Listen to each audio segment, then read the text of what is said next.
Hello, and welcome to another edition of Florida Sportsman Action Spotter Podcast. I'm Captain Rick Riles. Hey, you know what we're going to do this afternoon? We're going to take a little trip around Florida. In fact, we're going to start at my dream billfish destination of Nosara, Costa Rica, check in with Craig Sutton over there, and then work our way from the northeast corner of Florida all the way down the east coast, through the Keys, up the west coast, and out the Panhandle.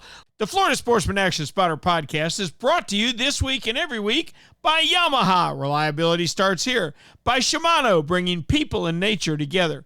By Tournament Master Chum. Oh, it's the best chum on earth, all right. By Nosara Paradise Rentals, your dream vacation. By D.O.A. Lures, the unfair advantage. By Youngboats. You want the finest in flat bay and offshore hybrids? You need to check out youngboats.com. By the Castaway Hat Company. That's the hat that's helping save our seas. And by Academy Sports and Outdoors. Right stuff, low price, every day. Let's get it rolling, because time is short and the fish are biting. All right, it's time to check in with Paradise, my favorite billfish destination I've ever been to, and I've been to a few. That would be Nosara, Costa Rica, and check in with one Craig Sutton. Craig, how we doing? Man, I'm real good. Just so you know, I just got today's report on the Wonder. They had a double marlin release and then a double sailfish at the same time. How about the that? The marlin were back to back.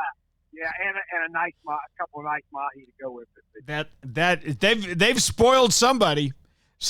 Somebody doesn't need to try again. I know it. People don't realize how good that is.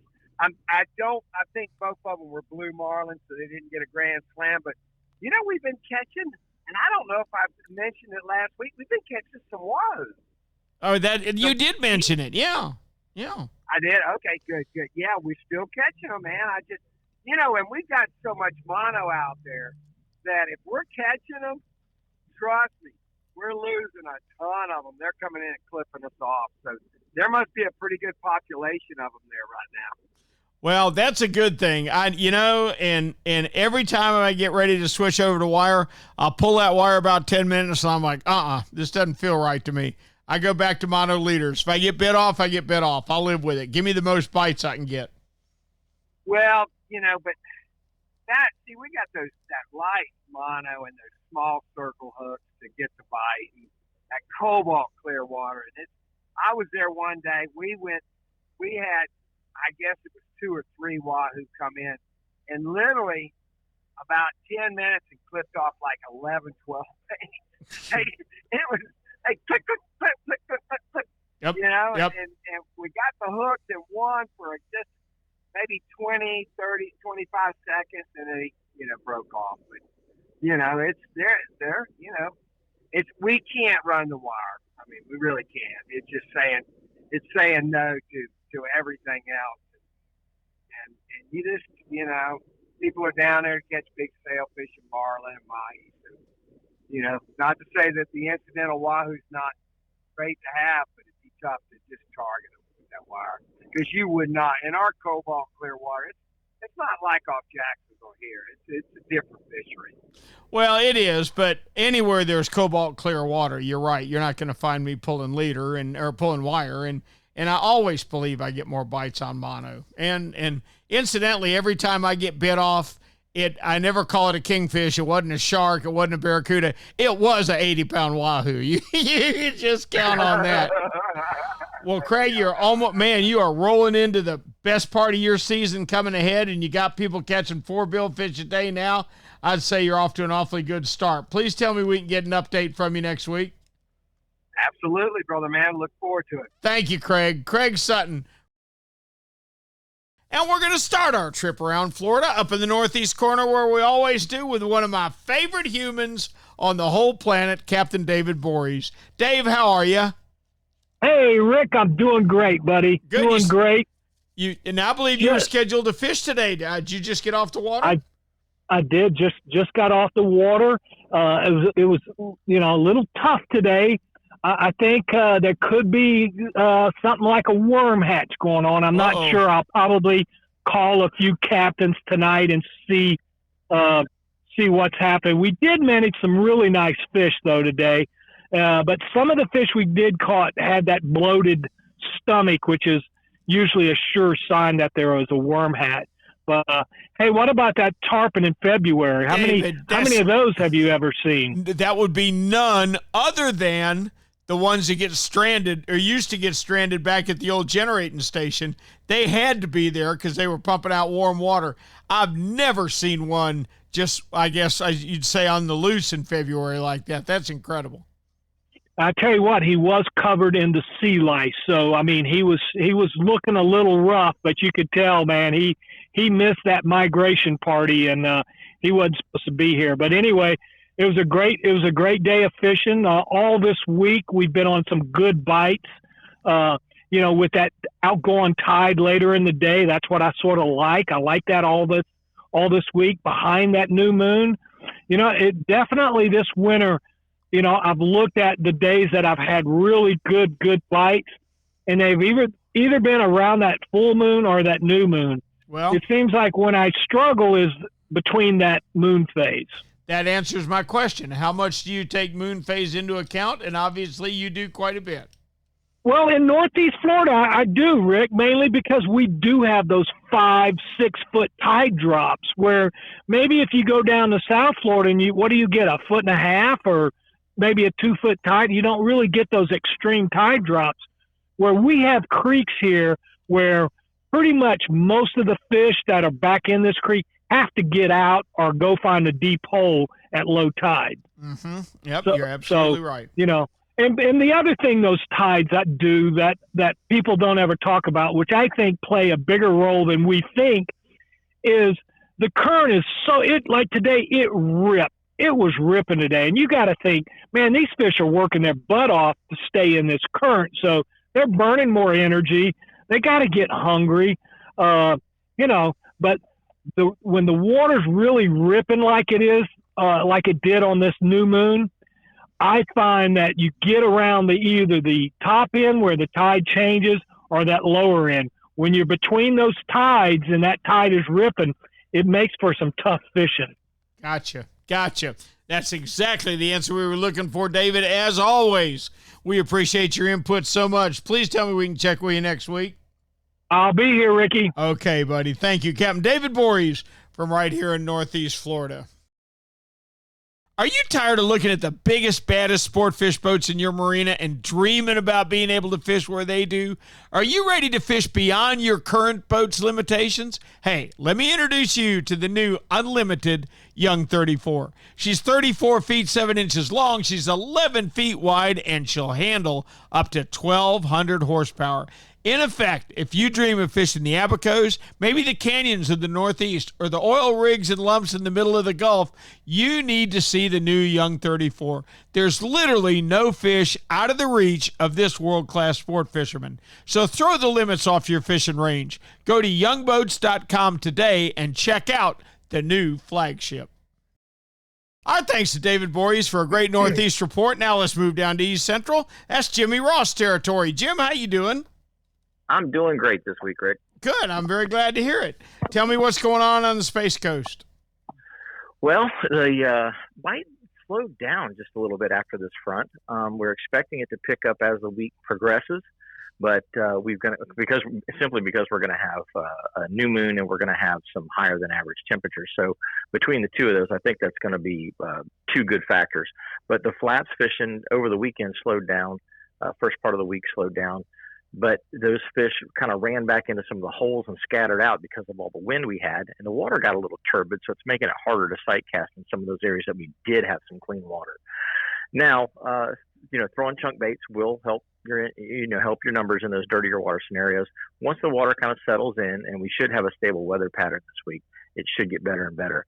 Now, offshore, it looks like we've got a little bit of a temperature break starting to happen out there. And there may be the chance that we're going to start to see some dolphins show up a little bit early. Also, some cobia on the inshore break. So we've got two different features right now that may potentially give us some decent fishing between about the 60-foot mark and about the 180-foot mark. We will just have to see how it plays out during the week, Rick. I got you. Okay. Well, a stable weather pattern should certainly help you.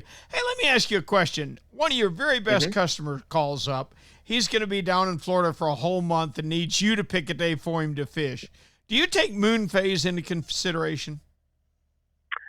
I do, and here's why I do. Because in many areas of the lagoon, we don't have a tide. So the tide is sort of in my opinion, is the main factor that generally creates a bite. If the water's moving, the fish bite. If the water stops moving, a lot of times they quit biting. So in the areas that we do have tidal situations, it's not as imperative that you kind of look at the moon phase.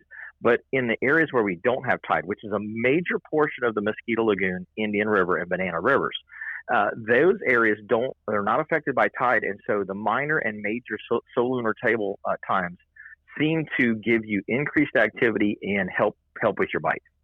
Gotcha. Okay. So what tide phase do you want the most? Well, if I'm fishing the tide, that's you can't answer that question. Okay. Okay. And here's why. Because some fish bite better on incoming tides at certain times of the year, and some fish bite better on outgoing tides at certain times of the year. So you can't really throw that in there. But what you can throw in there is when the moon is in a favorable position, that minor for the day or that major for the day, that is when we have a tendency to see increased activity in the fish. And when there's increased activity, that's when the bite happens. Gotcha. As an example, fish feed all night on a full moon. Okay. There's not as imperative a time for them to feed just into that little window. So they feed and they feed and they feed. And then the moon sets, and then everybody gets to the water and they're like, well, we're not catching any fish. But come 12 or 1 o'clock or 2 o'clock, those 2 or 3 days after that full moon, the fish have had time to digest. The moon is back in a favorable position, and the fish start to feed again because of those things. They've had time to digest, and the moon is telling them, hey, it's time for you to really kind of start thinking about eating again. So in certain scenarios, you want to be off the water during certain times because there's going to be more favorable times. So if you've got a guy who's got time that he can manipulate his time during the day, or if I have customers that say, hey, we want to be on the water at daybreak, sometimes that's great. Sometimes I tell them, hey, the bite's really not happening until 10, 11 o'clock. So let's get on the water when the bite has been best. Gotcha. Okay. Makes perfect sense. Thank you, Jimmy. Please tell me we can check with you next week. Look forward to it, Rick. Okay, bud. Captain Jim Ross. Time for Stuart. That's my favorite fishing village on the East Coast, and one Captain John Earhart. John, how are you? I'm good. Glad to be here, Rick. We're mighty glad to have you, Cap. Tell me how the fishing is in Stuart. Offshore fishing's been pretty good when we can get out there. We're catching a few smaller mahis, a couple wahoo, which has been a pleasant surprise. Still getting a lot of nice blackfin tunas. Most of that's been kite fishing with goggle eyes and thread fins. We've been able to sabiki a few baits here and there, but it hasn't been consistent by any means. And we've had a few sailfish lingering around as well. So the blackfins and the mahi and the occasional wahoo been keeping things interesting until we get those sail bites that have been, few and far between, so to speak. I tell you what's funny, John. We were talking about this earlier. We have had several reports of a massive herd of sailfish off Jacksonville this time of year. Well, maybe they slipped on by us through the night and they decided to head to Jacksonville. I don't know what they got in mind, but they seem to be here right now. Anything going on inshore real quick? Inshore fishing has been pretty good. The pompano fishing has picked up over the past few days. So jigging on the flats or around our local inlets has been a great way to pick up a few pompano for the dinner table. There's been a few permit mixed in. We're catching some nice tarpon right now, a lot of snook, and still some sheep's head and black chum in the mix too. So it's been good all around inshore. A little closer to the inlet has been better right now, but got no complaints. That's it's been pretty way good. Cool. Yeah, that's way cool. All right, Cap, as always, we appreciate the heck out of it. Hey, let me ask you a quick question. Do you take moon phase into account when you're booking your charters? In March, April, and May, typically I do. When I'm snook fishing and I'm searching for those keeper fish, I do prefer, typically that first quarter moon. only because that gives me some pretty strong tidal flow, which allows me to fish a lot more spots with live baits and have better success at finding larger schools of fish. Full moon at night is definitely going to be the best, but if I could go pick one day of the month and we had any day to go fishing and I had to pick, I'd say that first quarter moon for snook fishing is going to be pretty hard to beat during the daytime. The first quarter moon, right? Yep. You say the first quarter moon? That's correct. Gotcha. You come off the full moon, you got real slow tides coming off the full moon typically, and as you get towards that first quarter, you really start feeling that gravitational pull from the moon, and that really speeds up the tidal flow in and out of our estuaries. You seem to agree with everybody else. We all like the building moon and to pull some water through the tide. John, thank you so much. Please tell me we can check with you next week. Talk to you all next week. Okay, Captain John Earhart out of Stuart. The year was 1953 when one of the true pioneers of big game fishing just hung it up. No, it wasn't any of our podcasters. It was none other than Ernest Hemingway. I just don't want to do it anymore, he's credited with saying. The tackle has become so sophisticated, the fish just don't have a chance. Can you imagine walking him through the aisles of Strike Zone Fishing and showing him the latest and greatest from Shimano? Can you imagine handing him a Saragusa spinner that weighs less than his bait did and could put more torque on a rampaging tuna than the giant old reels of his day? Now, Ernest, I'm afraid you left us way too early. The fights with great fish still go on today, and sometimes we still get beat. But if I were a sea monster of your day, I think I'd still rather do battle with you than face the tools that Shimano has stocked in Strike Zone Fishing 68 years later. Our thanks to John Earhart for a great Stuart report. Now, let's head down to Miami and check in with the Dean of Miami Charter Boat Captains from the Miss Brit Fleet himself, Captain Ray Rocher. Ray, how are you? I'm good, Mr. Rick. How are you doing? I'm doing outstanding. Incidentally, I just heard from a buddy of mine coming home on a commercial trip from about the Georgia border. He was in 120, 126 feet of water. Says he's never seen that many sailfish. He couldn't look 360 degrees around his boat without seeing a free jumper. Wow. Well, I need some of that action. Isn't that crazy? What are they doing all the way up here? I don't know. That's a $1 million question. Yep. How's your fishing been? Good. We've had a good week. It was boat show week, so we had a lot of people in town and we've been going pretty nonstop, and fortunately there's been fish to match the demand. So it's been, I'd say a couple boats went double digits this week. One boat had 11, one boat had 15. Ooh. And most boats are 2 to 6 fish a day. So just great charter fishing. Not a lot of bycatch, but enough to keep it interesting and put dinner on the table. Good deal. What do you attribute the uptick to? I mean, you haven't really had a strong cold front, have you? No.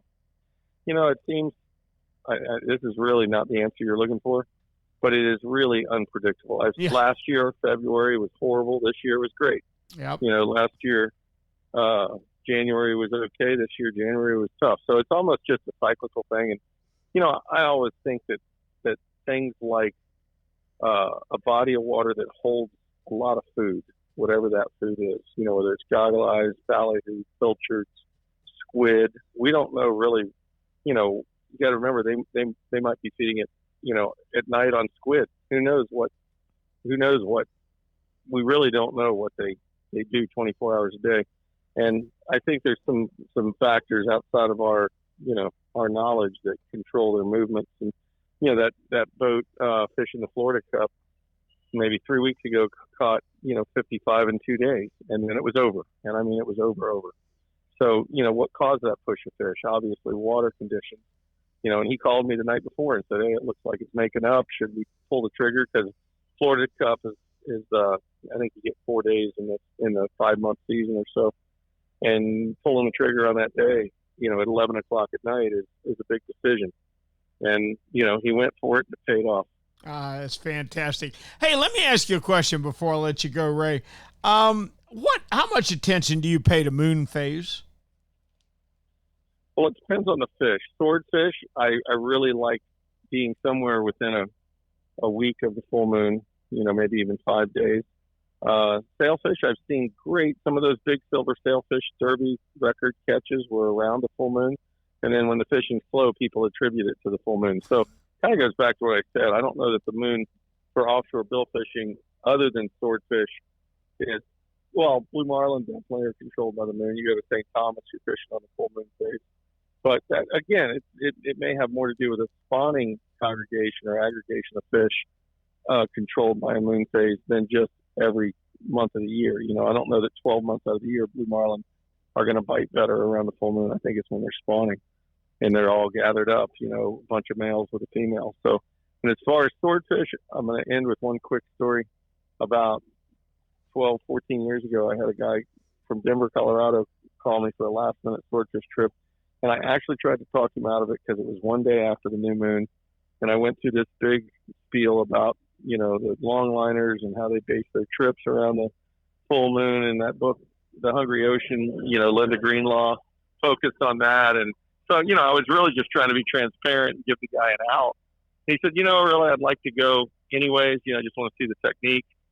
And I said, fine. So we went and we quit with plenty of fishing time with 7 out of 8. How about that? Fish caught. How about, you know, here I am, the idiot trying to talk him out of going, and I had my best night ever on Rock. Ray, I have always believed that the week before the full moon in May and June were key for blue marlin in the Bahamas. And as soon as the moon got full, it was over. The day of the supermoon in 2010 was the only 5 marlin day I'll ever have.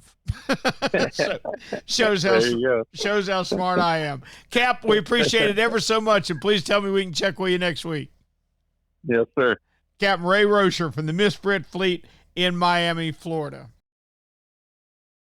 Our thanks to Ray Rocher for a great Miami report. Now let's move on down to Kokomo and check in with Brandon Storen, who may have the best life going of anybody I know. How we doing, Beaner?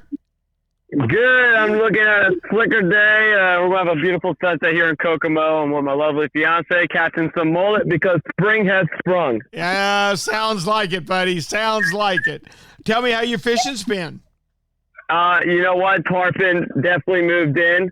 So I'm kind of gearing mostly towards that. Big mangrove snappers been really good for dinner.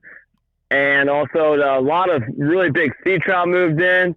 Been a good amount of triple tail around if you want to do that. Spanish mackerels are still chewing the bottom of the boat off, the paint off the bottom. I mean, they're as thick as fleas, and a lot of options down here right now. Boy, man, that does sound good. That sounds real good. You seeing much offshore for sailfish? Yeah, so offshore, they caught a lot of nice tunas today. A couple of sailfish were caught, really nice flag yellowtails, lots of king mackerel, a few African pompanos, and that's what offshore has been looking like. It's a virtual smorgasbord, my boy. A tough life, Rick. Yeah, I'm telling you. Hey, Brandon, real quick before I let you go, if you've got one of your best clients calling you to book a day and you get to pick the day, do you pay any attention to moon phase? Absolutely. Especially this time of year, next 3 months. When they want tarpon, do not book me around a full moon. Okay. Yep. There are fish that do like a full moon, but tarpon is definitely not one of them. You know, of course, you know, like wahoo and billfish, like sailfish, and even triple tail. I see them floating up really good on full moons. But, you know, when I got a tarpon trip, I know it's around the full moon. I'm not looking forward to it. Those fish have been eating all night and sleeping all day. Gotcha. And I experienced the same thing. I spent 11 years as a tarpon guide, and I hated being booked on the full moon. Cap, we appreciate it so much, and please tell me we can check with you next week. Absolutely. Hey, it's finally fall, and how many of us have been waiting for the magic of the mullet run to start? There are literally miles of mullet moving along just about every area of Florida coastline. What you need to cash in on the tarpon, snook, reds, trout, sharks, etc. that are feeding on the poor fingerlings is the perfect mullet imitation. Well, for my money, you can skip all the high-dollar made-in-China mullet imitators. For me and all the podcasters I've talked with, the perfect mullet imitation is made right here in Stuart, Florida, and it's the D.O.A. Bait Buster. Mark Nichols, the owner and manufacturer of D.O.A., spent years designing different bait busters to swim shallow, medium, or deep. What makes the bait buster so special? I'll tell you what I think. I think it's the tail. If your bait buster is moving, the tail is flapping. No predator can stand that tail flapping in his face. The D.O.A. bait buster. It's the perfect mullet run bait. Our thanks to Brandon Storen for a great Islamorada report. Time to head west into 10,000 Islands and check in with one Captain Steve Dahl. Steve, how are you? I'm doing great, Rick. How are you? Outstanding, my boy, outstanding. It's springtime down there, isn't it? How's your fishing? Boy, it almost feels like summer. Yep. Yeah, it's definitely. We're running into kind of like a little blah type of period right now. Huh. Both on the inshore side. Yeah, it's a lot of boat pressure this week with President's Day weekend, and it's kind of a benchmark week down in like the Marco Island area. So we're seeing tons and tons of boat traffic, lots of jet ski tours, all that fun recreational stuff. So, we're having to get away. So that's one of two things. We're getting way in the back, which can be challenging on the new moon, low tides. We get the low tide cycles. The lowest of the two lows are in the daytime hours this time of year, and we're coming off this new moon rather, and it makes it a little bit challenging to find some water when you got all that boat pressure. But getting offshore is the route, and the near shore bite is a safe play because you can kind of spread out a little bit on the wrecks and reefs. And there's we talked maybe a week or two ago about how I think we thinned out a little bit of our those larger sheep's head. We found some here in the last few days, which has been good, and they've not been necessarily relegated to one area. So we might have gotten another wave of those in. We're starting to see some more triple tail, which has been good. And the cobia are still on the small side, but we're seeing them. So that's good. All the snappers still in play. Simple bottom fishing rigs. It's not rocket science cut bait. You can use squid, shrimp. It really doesn't matter. Just kind of getting that stuff on the bottom. But definitely have those cobia rods ready because they're up and about. Gotcha. Hey, that's good. Well, it sounds like maybe just a lull in the action, possibly brought on by the holiday, as you say. Hey, let me ask you a question. I do. Let me ask you a question before I let you go. How much, if you've got one of your best clients that you can book on any day, how much attention do you pay to moon phase? A ton, actually. Really? I do. I've always been a believer of this, and I more so than I think I ever have. I mean, years ago, I was such a data collector. I would track, full moons versus new moons, and the other 2 weeks of the month that you really don't have a moon. And boy, it really shows that the new moon, in my opinion, at least in our region, just shines. So if I have an opportunity to get someone that absolutely has an open calendar and some flexibility, I'm going to put them around 3 days, the 3 days surrounding the new moon and the 3 days after, or preceding and after. So I can fish all those. Wintertime can be a little challenging, as we were talking about in the, first part of this report, is that, you got those negative tides in this time of year, and that those moons definitely affect, height and velocity of those tides. So you got to be a little savvy of how you plan your day. Okay, but so I'm a big believer. The bigger the moon, the more tide you have, the more water you have, essentially? The more or less. Okay. So we get 2 tide cycles a day, and our lowest of the, one tide cycle, one high and low is always higher than the other. And the lowest of those 2 tide cycles are these few months. We'll come out of that in March, but this is also a period where we have the most people here using the water based on tourism, and we have the least amount of water possible during the daytime hours. So that it gets enhanced by the new or full moon, and you couple a wind, going in the same direction. It can enhance water, or it can, hold up water. Right. Wind has a really big effect on our tides. Yeah, we can't predict the wind a month in advance. The moon we can. That's so that's the only thing that throws a monkey wrench into my moon phase planning for clients would be wind. Sure. Same for all of us. Thank you, Cap. We appreciate the heck out of it, and please tell me we can check with you next week. Yeah, I can't wait, Rick. Okay, thanks again, Steve. Steve Dahl from 10,000 Islands. You know what Yamaha Outboards love? The genuine formula and consistency of Yamalu marine engine oils. What? Outboards are subjected to punishing conditions like high loads, salt, and humidity, a mix that automotive oils can't handle. Yamalu full synthetic and marine performance formulas are certified to protect against friction and corrosion for reliable performance every time. Find Yamalu marine oils at your nearest Yamaha Outboard dealer. Locate them at yamahaaoutboards.com/dealers. Yamaha, reliability starts here.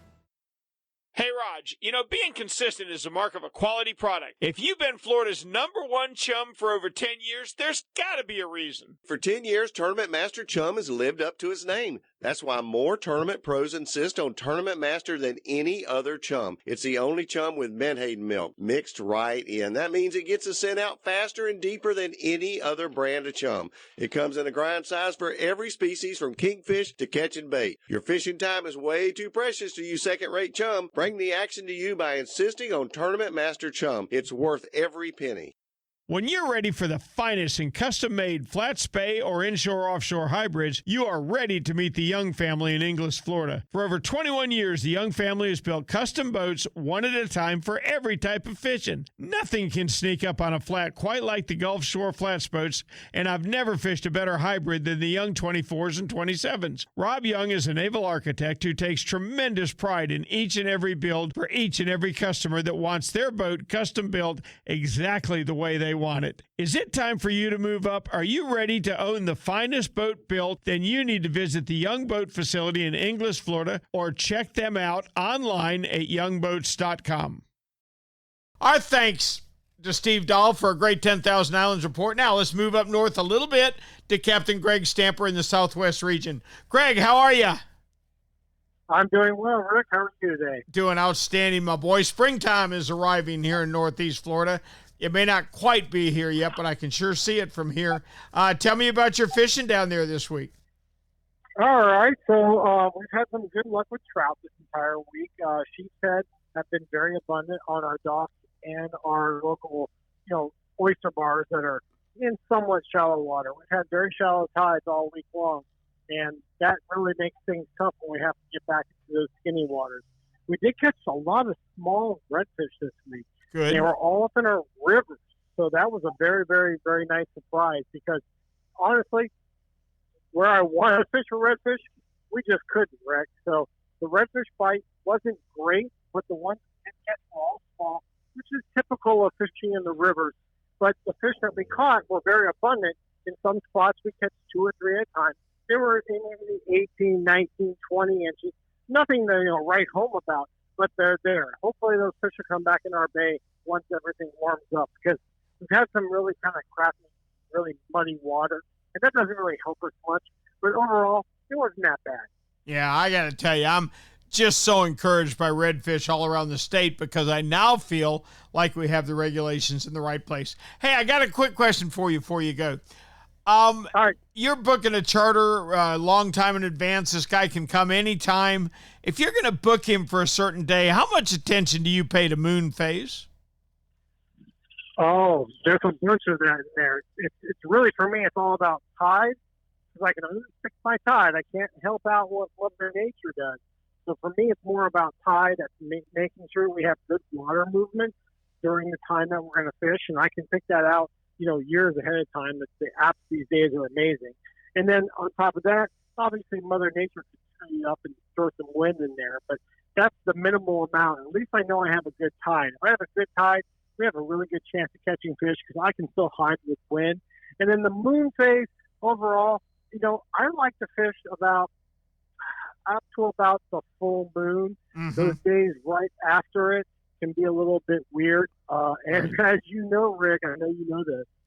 It seems like we get a lot of wind around that full moon. Ah, yes, my boy. Northeasters have been known to form on the full moon. All right, but you're kind of almost all our captains are the same. The unanimous choice seems to be between the quarter moon and the full moon. Yes, sir. Gotcha. Hey, thanks so much, Greg. Please tell me we can check with you next week. Oh, absolutely, Rick. Tight line. Thanks again, buddy. Our thanks to Greg Stamper for Southwest Florida report. Now let's move into West Central. That's Ray Markham territory. Raymond, how we doing? Oh, we're doing. We finally got a couple of days coming here where we don't have winds blowing over about 30. Yeah. Well, come on now. It's almost March, and we know the wind's going to blow this time of year, so we just have to deal with it. Know. Come April, we'll be looking for it because they'll probably be sweating too much. Yeah, maybe that's probably exactly right. We're never happy. Tell me how your fishing's been this week. Well, you know what? The guy here's what happened.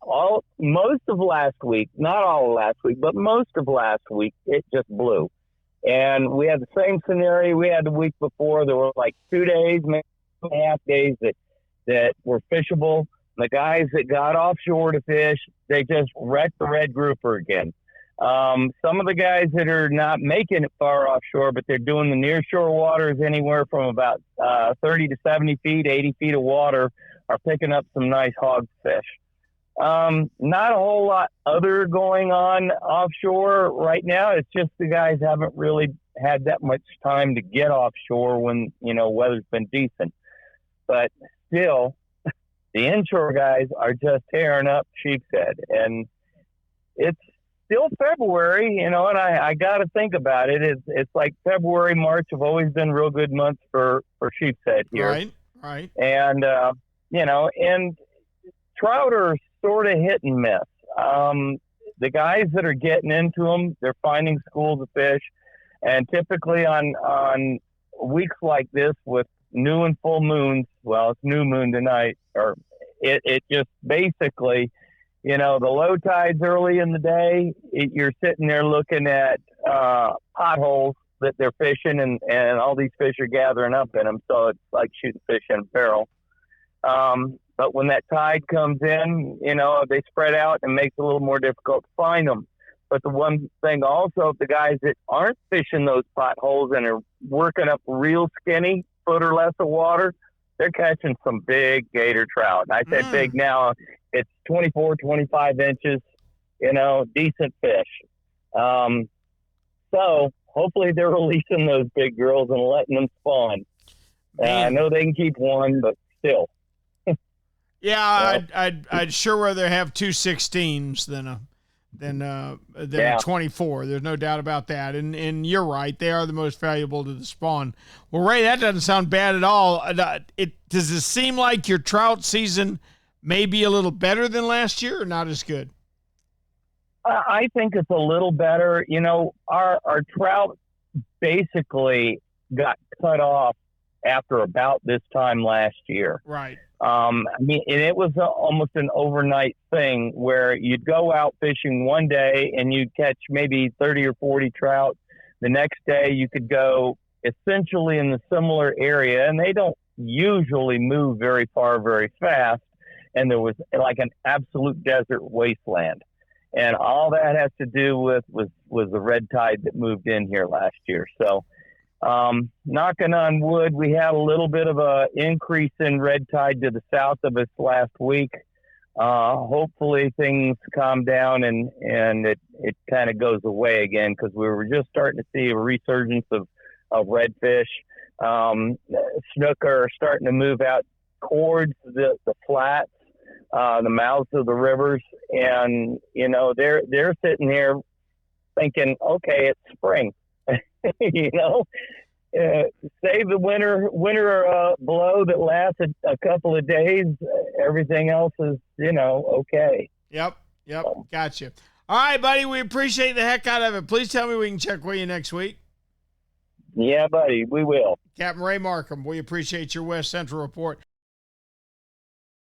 Academy Sports and Outdoors' mission is to provide fun for the whole family by carrying all the best gear from top brands including Columbia, Yeti, Costa, Penn, Shimano, and so many more at prices that you're going to love. Whether you're planning on spending the day at the beach, hosting the friends in the backyard, reeling in a big fish, or gearing up for the game, Academy has a wide assortment of sports and outdoor products that will guarantee you that you're going to have fun out there.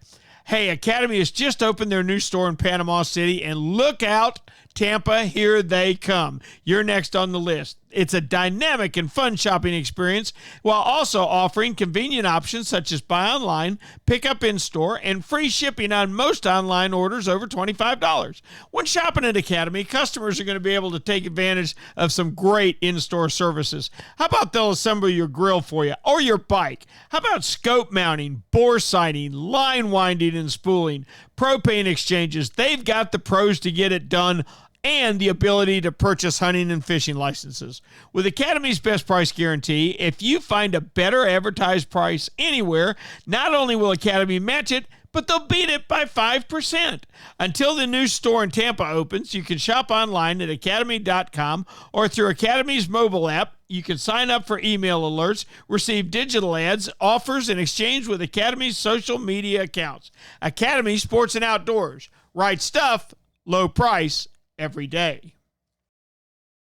Our thanks to Ray Markham for a great West Central report. Now, let's move up into the Big Bend and check in with none other than William Toney, the mayor of Homosassa. How are you, Mr. Mayor? Doing good right here in downtown Homosassa. Out there today, we had sweaty conditions mixed in with put your coat right back on because sea fog. But the good thing is, we've had a really good trout bite. A little bit of tide this week, which by the weekend, for the folks that get to go out and fish this weekend, it's going to be late in the afternoon. But the redfish bite on an incoming tide's been picking up. We've been getting some nice keepers on live shrimp, free-lined underneath the edges of the keys. So if you see a mullet on the western-facing points, then you need to free-line your shrimp right up under there. And a tip is, if the current is running really hard because of the moon tides and all that, what you want to do is pinch the tail off the shrimp and put a 1/8 ounce jig head in the base of it, and that'll keep it right there stationary and not be in the next zip code by the time you get tight. Aha! That's an outstanding idea. We always appreciate your points. Hey, let me ask you a question real quick. How much attention do you pay to moon phase when you're booking a charter in advance? Well, what I try to do, and I tell you, it's really tough because I stay busy and people always want the best day or the best day on the tide.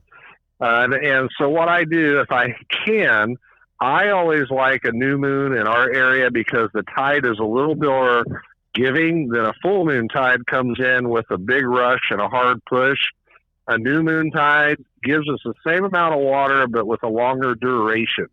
So not so fastly filling up with the full moon. New moons is a little more gradual, and I always like the first 2 or 3 days before and 2 or 3 days after. Always works out, and I tell people that last hour incoming tide on a new moon tide is going to be the one that you're going to catch most of your fish on. Gotcha. Outstanding advice. We appreciate it so much. Hey, William, thanks so much, and please tell me we can check with you next week. I'll be right here in downtown Homosassa looking at our brand new Monkey Island. Those monkeys are getting AC and heat. All right, Cap. We'll check with you next week. All right, bud. Thank you, William. Bye. I'll bet you don't even remember the days that all us cool kids would rub baby oil mixed with iodine to help us get even darker in the summertime. Being burnt was cool, and even if you weren't a surfing legend, you sure looked the part. Oh, man, if a bunch of us old guys paid the price for our vanity. We never knew the skin problem and health damage that awaited us. Today's fishermen have the options of being so much healthier in the sun than we ever thought of. Thanks in no small part to the Castaway Hat Company, who not only provides our podcasters with Castaway straw hats, but they make the coolest prints on the underside of the brims you ever saw. You may think your Bimini top or T-top blocks the sun, but as an awful lot of us OGs can tell you, you can't have enough protection from sun damage. Do what we do. Put on the sunblock and put on your Castaway straw hat. You'll look the part of today's best anglers, and you'll even be helping the environment. That's because for each Castaway hat sold, the Castaway Company is going to pay to have 1 pound of trash removed from our waterways. The burning Florida sun won't be raced in your skin, and believe me, when you age a few years, you'll thank us old guys with a lifetime on the water. So go to CastawayHatCo.com and get your best sun protection today. The Castaway Hat Company. They've got a hat for every adventure. Our thanks to William Toney for a great Big Bend report. Now, we can't leave Florida till we go out the Panhandle, and that's Tyler Massey country. Captain Tyler, how we doing? I'm doing good, Rick. How are you guys? Doing outstanding, my boy, except I need a fishing report. We got one for you. What's been happening? So, a little bit of the same as far as this time of the year goes. It's been pretty consistent fishing for us. Still mostly just inshore fishing. The offshore, the weather, this time of year is very temperamental, and you don't get big weather windows. But the inshore bite's been pretty good. We've still been picking away at some sheep's heads. We are catching them on the bridges still in upper bays, and the Pensacola Bay Bridge, the Pensacola Beach Bridge. There's a few other ones in the area. Any of the bridges in the lower bay system are going to be good. And that's fishing right against the pilings with live shrimp, fiddler crabs, or any other kind of sheep's head bait you want to use. And it's still been pretty consistent. And also, as we move closer to the springtime, the fish are going to start moving towards our pass. And a few bunches of fish have already started moving towards our pass. So we are catching some on the rocks, the rock jetties in our pass. Some of the close wrecks out in the Gulf, there's a few fish too. So it seems like we got a little bit of an early run. Cool. Outstanding. Yeah, it's difficult. The problem is not so much, Tyler, in my experience, it's not so much finding a day to get offshore this time of year. It's that you can't plan it in advance. You can't say, let's go next Wednesday, let's go next Thursday. No, the only question is, can you go tomorrow? Because we don't, we don't get long weather windows this time of year. Yeah, and that's hard for, like you said, a lot of people to plan that. Us full-time fishermen, we make it happen a little bit more often on our fun trips. But it's definitely hard to plan. And a lot of times if you're going to run 50 miles offshore, you can't. It's not always a go tomorrow type situation. Yep, there's baits to be rigged. Got to get enough people together to pay that fuel bill. There's always more to it in the wintertime. Hey, Tyler, we appreciate it so much. Please tell me we can check with you next week. I'll be here, Rick. All right, Captain Tyler Massey from out in Destin, Florida. Well, that wraps up our trip around the state tonight. I know I've certainly enjoyed it. I hope you have too. Learned some interesting things. Everybody likes moving water, okay? They like the tide that brings them moving water, but not moving too hard. As for me, give me that period between the first quarter and the full moon. I like that best. Why do I like it best? Well, it's just because that's when I've been the most successful. Now, when you get a full moon, you get a hard running tide. That's good for some fishermen, not so good for others. For me, it's always been while it's building, but other guys didn't feel that way. But what seemed to be the consensus among our pros tonight was they liked the new moon and they liked the week before the full moon. So we appreciate the heck out of you listening. You know what I really wish you'd do? Drop us a question during the week. You can email us at floridasportsman.com. You can email me, directly at rick@floridasportsman.com. You can go on the Florida Sportsman Facebook page. However you want to get it to us, get us a question of things that you've wondered about or things that you think would help improve your fishing, and we'll bring them up to the experts and see what they think. Florida Sportsman Action Spotter is brought to you this week and every week by Yamaha. Reliability starts here. By Shimano, bringing people and nature together. By Tournament Master Chum, it's the best chum on earth, all right. By Nosara Paradise Rentals, your dream vacation. By D.O.A. Lures, the unfair advantage. By Youngboats, you want the finest in flats, bay, and offshore hybrids, you need to check out youngboats.com. By Castaway Hat Company, the hat that's helping save our seas. And by Academy Sports and Outdoors, right stuff, low price, every day. Until next week, I'm Captain Rick Riles for Florida Sportsman Action Spotter Podcast. I'll see you on the rip.